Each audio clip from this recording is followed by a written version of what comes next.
Começando, eu sempre começo com esse maçarico aqui, antes de fazer qualquer coisa na máquina. Primeiro, eu testo a parte elétrica, não é isso?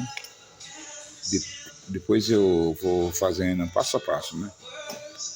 Daqui a pouco eu vou parar, que eu vou almoçar, mas daí, quando a máquina vem com esses plásticos arrebitados, assim, ó, eu costumo usar o maçarico, né? Costumo usar o maçarico para tirar essa falha.